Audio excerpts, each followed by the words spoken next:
Hey everybody, it's the Rockstar, part of SuperObvious. In this video, we're talking about Power, Season 6, Episode 12, titled, He Always Wins.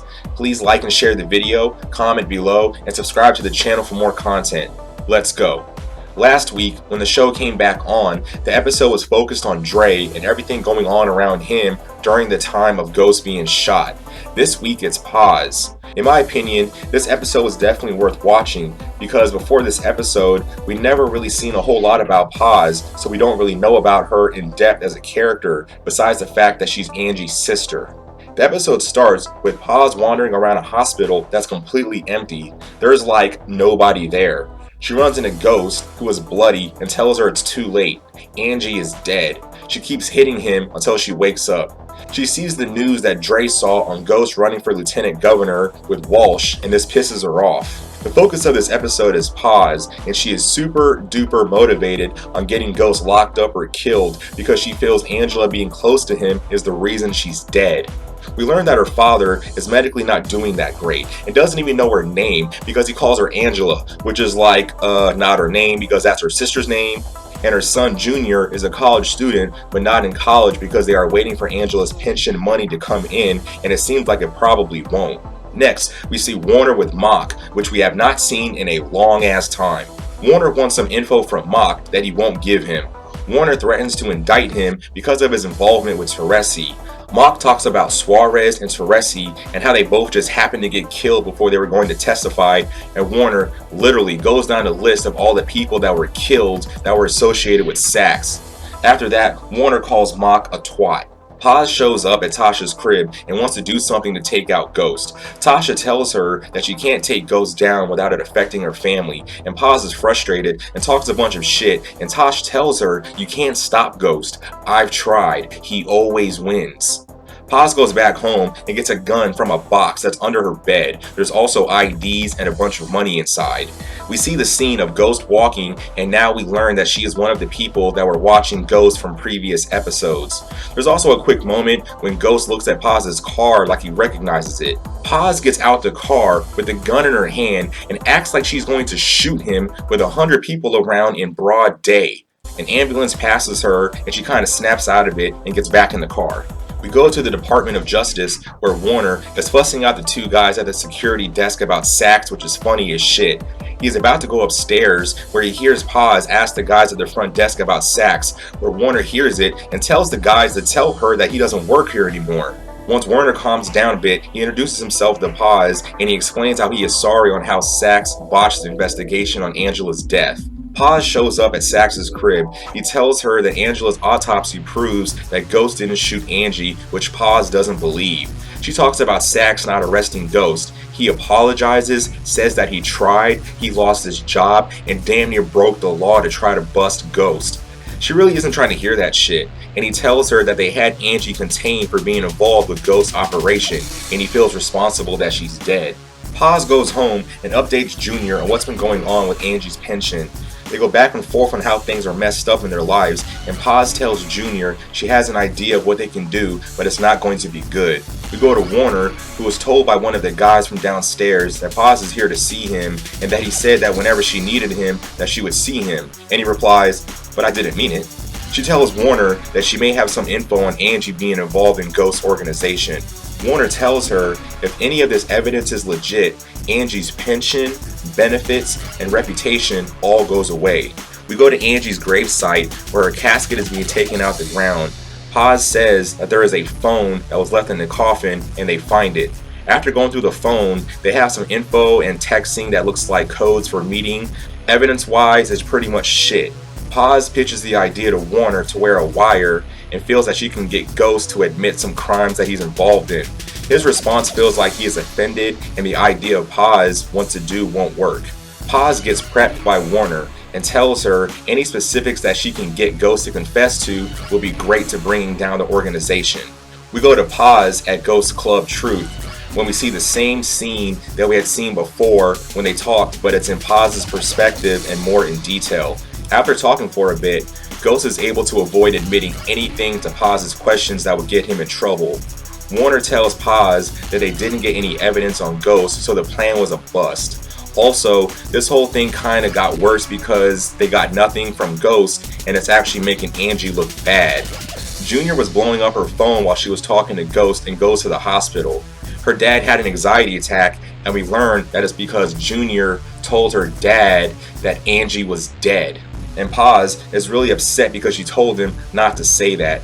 Junior is frustrated about not being in school and how their whole situation is.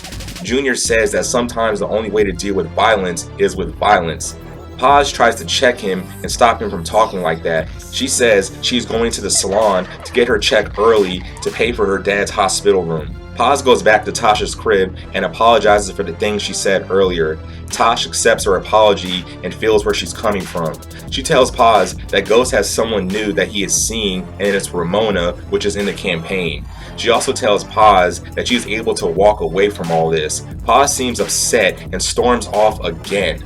Next, we go to Paz showing up at Tommy's crib. She wants Tommy to kill the person who killed Angie, and he says he can't do that, which he can't because he's the one that killed her. She wants Tommy to kill Ghost. She begs over and over for him to do it and even offers him a bunch of money. Tommy refuses and basically pushes her ass out of his house. Paz goes home and cries herself to sleep, and her son hears it. Next, we have Rodriguez getting chewed out by Warner because the info she got from Dre is probably bogus because Dre was in a situation to say anything just to get moved out of jail. He says Jesus Christ for like the 10th time this episode and tells her to get out of his office and close the fucking door. Soon as she does, there's a knock on the door where Warner starts yelling, and it's Stephen Ott of the Democratic Party. He knows about digging up Angela and pretty much checks Warner to stop what he is doing. It's like the first time we've seen anyone tell Warner what to do. And when Ott leaves, Warner looks at Dre's profile.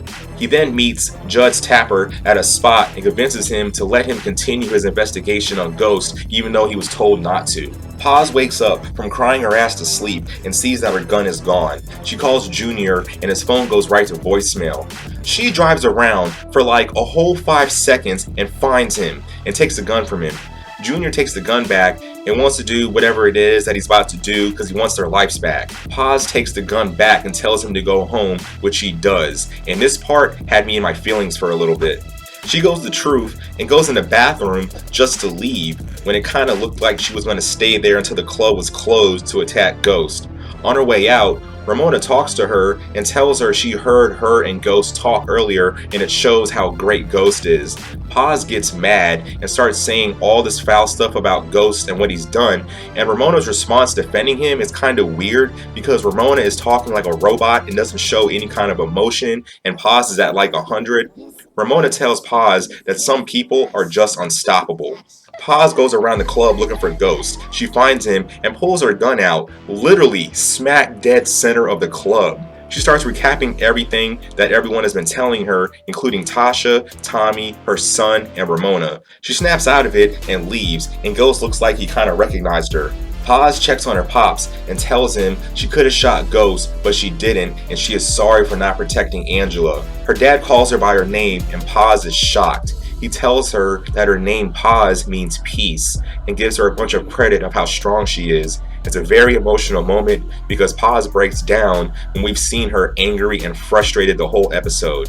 Paz and Junior are asleep on the couch. Paz wakes up and sees the news, and just like Dre's episode, we find out that Ghost had been shot and killed. She wakes up Junior to show him the news, and she swears that she didn't shoot Ghost, and she didn't because she wasn't there, so she's off the list of who shot Ghost. We go back to Warner, where Stephen Ott tells him that he shouldn't have kept pursuing the case with Ghost and he's about to be fired. And then it looks like Warner is fired. After that, we have Rodriguez talking to Spanky for a bit, where she catches Paz and talks to her. The first thing Paz asks is, "What happened to your face?" She tells her she can try and help with the pension, but it's probably not going to work. And there is a list of suspects who could have shot Ghost, so they don't know who it is yet. Paz wants Angie to be buried again. We go to Angie's casket being put back in the ground, and Sax is there, and it looks like Sax helped make it happen. Paz gets a call, and she's in an office with Junior. Like 5 seconds into the scene, we hear and see Tommy's mom, and she is annoying as fuck like always. Paz receives money as part of Ghost's will after it had been recently updated after Angie died. She refuses the money because of what it represents. Tasha talks to Paz, and Paz tells her that she was in the will and refused the money. Paz asks Tosh if she's the one that killed Ghost, and she doesn't answer. Tosh pulls her to the side and drops the bombshell that Tommy is the one who killed Angie. Paz refuses to accept this, and then again she has that moment of Paz piecing everything together, and it's all starting to make sense now. Tosh tells Paz to take the money, and Paz is selling her reaction so well she looks like she's about to fucking explode. After that, Junior asks if he's going back to school, and she says yes. She tells him to meet with her pops, and she will catch up with them in a minute. She goes back to Tommy's crib when she's banging on the door and the door is unlocked. She opens the door and walks in, and Tommy has bounced from the spot because it's completely empty and they were just there. She screams his name really loud a bunch of times, and that's the end of the episode. I think the episode was really good. I liked being able to see things about Paz and get to understand her more as a character. I know this whole episode, dealing with her was an emotional roller coaster. She is a firecracker who's very emotional, intense, and sells her reactions like super good, where you almost die because you forget to breathe. I liked Paz this episode as we count down the last episodes of the show for power, like ever. Please like and share the video, comment below on what you think about the episode. Also, what order do you think the remaining characters' episodes are going to happen? I think next will be Tariq, then Tasha, and finally Tommy. Also, they have to put Sax's part in there somewhere. Please subscribe to the channel, and I will see you guys in the next one. Totally, for sure.